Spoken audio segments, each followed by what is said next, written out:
Live from the heart of America, I'm Steve Gruber, ready to deliver an inclusive and diverse discussion of the most important topics of the day, giving you better analysis and insight than anyone else, period. Shining a spotlight on the cockroaches of the swamp and delivering truth and justice just when hope was starting to fade. Here are three big things you need to know to start your day. Number one, President Joe Biden is stumbling around Northern Ireland, and where is he going to be? Could have been found by anyone in the latest security breach. It's unbelievable. Number two, American and British special forces are on the ground in Ukraine, to nobody's surprise. But they're only there to deal with inventory, we're told. Yeah, right. And number three, the attack on your way of life is continuing at an ever faster pace. In fact, it's picking up speed every day, whether you realize it or not. Now, I used to think that America would never support the Green New Deal, for example, or abortion on demand up to the moment of birth. I still believe that, but the problem is, given just a very small opening, the Democrats don't care what most Americans think or want. They want what they want and are willing to do everything they can to secure it and ram it through. We had American energy independence just 3 years ago. That was something I never thought we'd see or achieve in my lifetime in this country. Yet after years of hard work, American ingenuity, and companies willing to invest what it would take, we crossed into a net exporter of energy line. But as soon as the Democrats just got a tiny majority in the House and Senate, and a near vegetative simpleton in the White House, they went for it. All of it. Trust me when I tell you, once you hear something about some crazy leftist idea that makes no sense at all and you laugh it off, the Democrats and the financiers of such lunacy are already well down the road to making these things a reality. Trust me.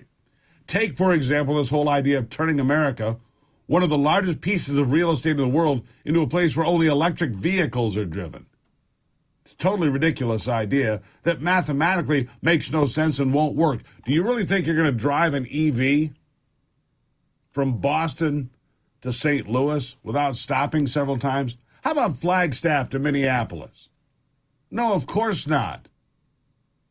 But the Green New Dealers, they see an opening, and they don't care about that or about you. They're vicious about their political agenda.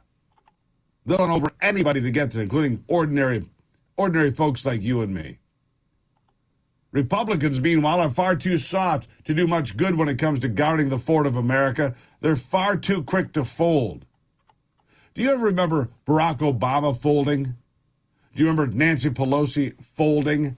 No, because the Democrats always act in concert. They work together to consolidate money and power, and they always have. What you're seeing now is decades of dedicated work coming together, because even though America is a center-right nation, and for a few more years will be, the push, pull, and drag mentality of the left is on the move. And the craziest part now is taking America's energy independence and trading it for a few yuan, and selling us all down the road to the Chinese Communist Party. America's not ready for EVs to dominate our electric grid, as we have seen a few times in recent years, like in Texas during a bad winter storm. It cannot take it. Or in California during a heat wave, when Governor Greenbaum Newsom told people, do not charge your electric cars. We can't take it. But none of that matters.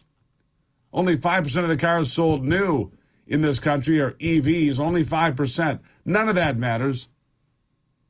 They are on the Green New Deal superhighway to oblivion, and they are more than happy to drive us all over the cliff, and they're doing it while hiding the hand of the Communist Party of China. All true. Once again, the dumbest comment from politicians is deployed to deal with a very important question. This next comment is stunningly stupid. One of the very real problems of EVs and our dependence on China. Here's EPA Administrator Michael Regan. Listen. As I'm sure you know, most EV batteries right now are produced in China. So how do you balance the administration's climate goals while also trying to achieve its goal of reducing reliance on China? That's a great question. And so we look at it in twofold. We have to walk and chew gum at the same time. This proposal doesn't kick in till model year 2027. So we've got some years to ramp up. We hope that we can take advantage of that runway. Yeah. We can walk and chew gum at the same time. That is the dumbest Most inane thing I hear people say, I can walk and chew gum at the same time. I can walk. Would you just stop it? Stop using that really incredibly obtuse line. It is so dumb and irritating. Montana Congressman Ryan Zinke is among those ripping on the helpless Biden administration for making us ever more dependent on China and the Communist Chinese Party. Chinese Communist Party. This time over energy. Yeah, listen to this. When we get to be energy independent, right? And believe me, the world's a lot better off when the U.S. produces the energy. But the moment we become independent, and I would say in some areas dominant, this administration backtracks and go, we want to be now vulnerable with China on the supply chain. And look, the EV world, what makes the EV world? You have cobalt, lithium, critical minerals, all controlled and processed in China. You have on the solar side, most of the solar cells are in China. The Inflation Reduction Act itself could have been renamed the Chinese Stimulus Act. Mm-hmm. And so now we're positioning ourselves to be more vulnerable to China in our energy needs, and it's subsidized. So look, if we're going to manufacture in this country, we have to have reliable, affordable, and abundant energy. And on this area, Biden administration, strike one, strike two, strike three. There it is. 1, 2, 3. Yeah. Meanwhile, back to the EPA Administrator Michael Regan.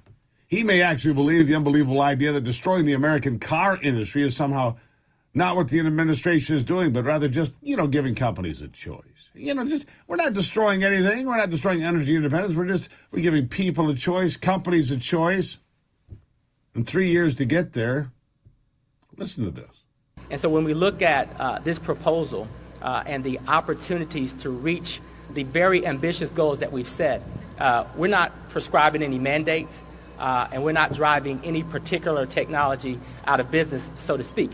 I think we're giving the markets and the automobile industry and the private sector the options to choose on how we best move forward to reach these very, very, very ambitious climate goals that we must reach if we are to protect this planet. If we are to protect this planet. In the name of the planet, let's destroy America. Because having the Chinese Communist Party in charge of the entire planet, that would be good. Because that's exactly what you're doing. Of course, they know that. Many of these politicians in Washington have sold out of the Chinese Communist Party. They know that. It's their deal. Hell, it pays for their campaigns. It pays for their junkets. It pays for their kids to go to college. Sad, that's where we are. Oh, and these new unachievable tailpipe emission standards are going to be rammed down the throats of America anyway. We're going to get to that after we take a commercial break here, because I'm just getting started. It's going to be a big day here in the program. William Wagner will be here, the professor, and a lot more. The second, something similar, but a congressional statute. We'll tell you what that is all about coming up to interfere with the parents' right to control and direct the upbringing of their children. It's also on the way today. Don't go anywhere. I'll be right back.